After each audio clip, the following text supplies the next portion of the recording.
আসলে আমাদের ভোক্তা পর্যায়ে আজকে অভিযোগ শোনা যাচ্ছিল যে আমাদের যে মানে সিলিন্ডার গ্যাসের যে নির্ধারিত মূল্য এটা ছিল 1356 টাকা সরকারি মূল্য, এটার অধিক মূল্যে এরা বিক্রি করতেছিল। তো আমরা খুচরা কিছু দোকানে অনুসন্ধান করার পর জানতে পারি যে আমাদের যে ডিলার, বিভিন্ন ডিলার পয়েন্ট আছে, সেখান থেকেই তারা বেশি দামে বিক্রি করছে। সেটার প্রেক্ষিতে আমরা এখানে অভিযান চালাই এবং আমরা দেখি যে এনারা 1900 টাকায় এটা বিক্রি করতেছিল। তো ওনারা ওই অভিযোগ স্বীকার করেন।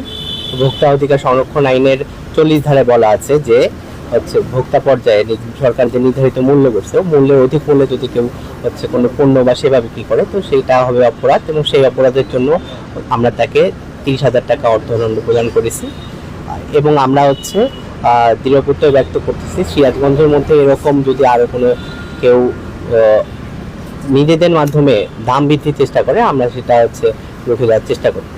এবং এনাদের সাথে কথা বলে আমরা এটাও জানতে পেরেছি যে এনারা যেখান থেকে সাপ্লাই করে সেখানেও অনিয়মের অভিযোগ এনারা এনেছেন। আমরা সেটার বিরুদ্ধে ব্যবস্থা নেওয়ার জন্য যথাযথ পদক্ষেপ গ্রহণ করব। ধন্যবাদ।